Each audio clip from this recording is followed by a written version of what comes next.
মৌয়ের রান্নাঘরে আপনাদের সকলকে স্বাগত জানাই। আপনারা নিশ্চয়ই জানতে পেরেছেন নৈনিতালে স্নোফল হয়েছে, আর তার জন্য ঠান্ডা তো খুবই বেড়ে গেছে, আর আমার গলাও ধরে গেছে। কিন্তু গলা ধরলে তো আর পেট ভরবে না। আমার তো জানেনই খাবার বানাতে যেমন ভালোও লাগে, আর নতুন নতুন বাচ্চাদের কিছু করে দিতেও বেশ আনন্দ পাই। তাই আজকে একদম অন্যরকমভাবে বানাবো তন্দুরি চিকেন আর বেগুন ভর্তা। দুটোই আমি করেছিলাম কাঠের জালে। কাঠের জালের যে স্মোকি ফ্লেভার, সেটা যেন আরও টেস্টটাকে দ্বিগুণ বাড়িয়ে দেয়। যতই আমরা গ্যাসে করি না কেন, আমি খুবই গ্যাসে করি, তন্দুরি চিকেন মাঝে মাঝেই বানাই, কিন্তু এই যে কাঠের জালে করার যে অপূর্ব টেস্ট, সেটা আমি আপনাদের সাথে শেয়ার না করে পারলাম না। তাই আর দেরি না করে আমি আমার রেসিপি শুরু করছি। যারা আমার চ্যানেল এখনও সাবস্ক্রাইব করেনি তারা অবশ্যই করে নেবেন। লাইক, শেয়ার, কমেন্ট করতে একদম ভুলবেন না। আমি নিয়ে নিয়েছি 1 কিলো চিকেন। এটাকে আমি 200 গ্রাম দই, কাশ্মীরি পাউডার, তন্দুরি মশলা আর হলুদ গুঁড়ো আর অল্প সানফ্লাওয়ার অয়েল দিয়ে মাখিয়ে ফ্রিজে 5 ঘন্টা রেখে দিয়েছিলাম। দিয়ে বের করে নিয়ে এসে কড়াইতে দিয়ে সেদ্ধ করতে বসিয়ে দিলাম। কোনো তেল কিন্তু আমি দিইনি। দেখুন আমি কেমন করে উনুন বানিয়েছিলাম। অবশ্যই আমার ভাই, আমার ছেলে সবাই মিলে এনজয় করছিলাম, আর তার মধ্যে ছিল কনকনে ঠান্ডা। চলুন এর মধ্যে আমি দেখিয়ে দিলাম, একটা চাটনি বানিয়েছিলাম, ধনেপাতা, টমেটো, রসুন জাস্ট দিয়ে মিক্সিতে ঘুরিয়ে নিয়েছি। এবার দেখুন উনুনটাও রেডি হয়ে গেছে।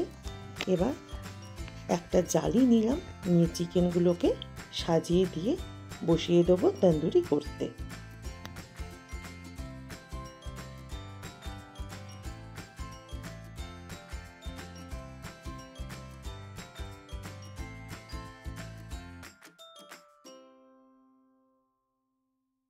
আমার ছেলে তো দারুণ এনজয় করেছিল। ওখান থেকে পাতা, ডাল, নিজের পুরনো আগের বছরের খাতা সব ছিঁড়ে ছিঁড়ে এনে ও পোড়াচ্ছিল। আমার এদিকে জালির ওপরে সব চিকেন রেডি করে সাজিয়ে দিলাম। এবার আমার ভাই নিয়ে গিয়ে চিকেনটাকে তন্দুরি করতে বসিয়ে দিল।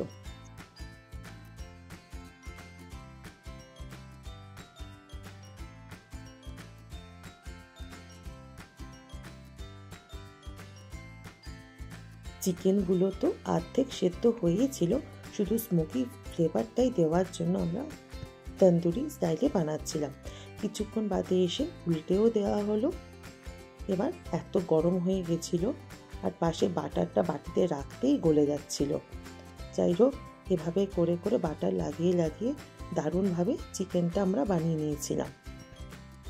প্রথমটা আমরা বুঝতে পারিনি, কারণ তখন আগুনটা এত বেশি ছিল, কয়েকটা একটু কালো কালো মতো হয়েছিল, কিন্তু পরের বার যেটা বানিয়েছিলাম দারুণ হয়েছিল। এরপর তো আমার মাও চলে এলো তন্দুরি চিকেন বানাতে। বেসিক্যালি আজকে আমার হাজব্যান্ড থেকে শুরু করে আমার ভাই, আমার মা সবাই মিলেই কিন্তু লেগে পড়েছিল বানানোর জন্য। আর এই যে কাছের ডালগুলো দেখছেন, এগুলো আমরা আশেপাশ থেকে জোগাড় করে নিয়ে এসেছিলাম। অ্যাকচুয়ালি মে মাসে এখানে প্রচুর দাবানল হয়েছিল, প্রচুর গাছ পুড়ে গেছিলো। সেই ডালগুলোই এখন ভেঙে ভেঙে পড়ে যাচ্ছে শীতকালে এসে। সেই গাছের ডালগুলোই আমরা উঠিয়ে নিয়ে এসেছিলাম, আর এগুলো দিয়ে আমরা আজকে বানাচ্ছি তন্দুরি চিকেন। আস্তে আস্তে করে আমরা বানিয়ে নিচ্ছি সবগুলো।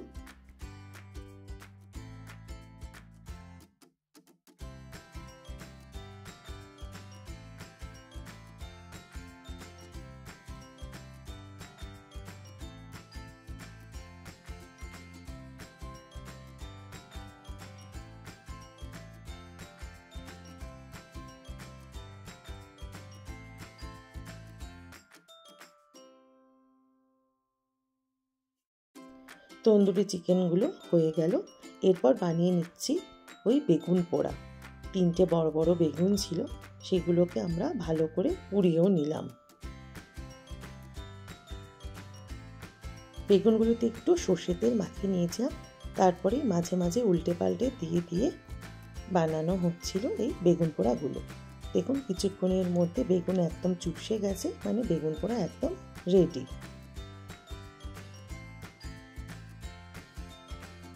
ঘরে নিয়ে চলে আসা হলো বেগুনগুলো। ঘরে এসে যেন একটু শান্তি পেলাম। এত ঠান্ডা ছিল বাইরে, বলার মতো না। যাই হোক, এবার আস্তে আস্তে খোলাগুলো ছাড়িয়ে নেওয়া হলো।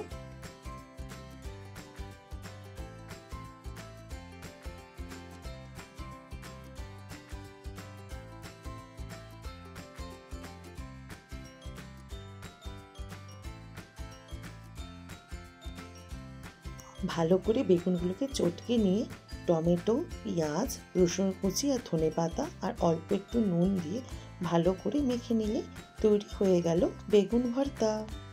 মাখানো তো হয়ে গেল, লাস্টে দিয়ে দিল একটু সর্ষের তেল, দিয়ে ব্যাস রেডি হয়ে গেল বেগুন ভর্তা।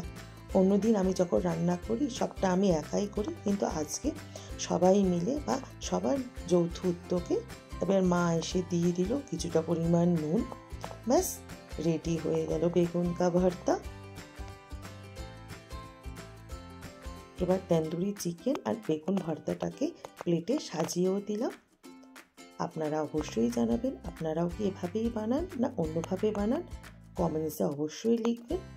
আর চিকেনটা হয়েছিল একদম সফট আর জুসি, কারণ যেহেতু আমি আগে একটু সেদ্ধ করে নিয়েছিলাম। একটু লেবুর রসও ছড়িয়ে দেওয়া হলো। ধনেপাতার চাটনিটা কিভাবে বানিয়েছিলাম আগেই দেখিয়ে দিয়েছিলাম, সেটা দিয়ে সার্ভ করে দিলাম। এবার গরম গরম রুটির সাথে সার্ভ করে দিলাম তন্দুরি চিকেন আর বেগুন ভর্তা। অ্যাকচুয়ালি তন্দুরি চিকেনটা ভেবেছিলাম আমরা সন্ধেবেলা খাবো, কিন্তু যেহেতু বানাতে দেরি হয়ে গেছিলো তাই একসাথে ডিনারে রুটির সাথে সার্ভ করে দিলাম। কেমন হয়েছে অবশ্যই জানাবেন। আর আজকে একটু অন্যরকম আমি রেসিপি দেখালাম, আশা করি আপনাদের সকলের ভালো লাগবে। সেই তো রোজ আমি গ্যাসেই সব কিছু রান্না করি আর আপনাদের সাথে শেয়ার করি, যেহেতু আজকে ভাই, মা, বাবা, শাশুড়ি সবাই রয়েছে, তাদের হেল্প নিয়ে বানিয়ে নিলাম।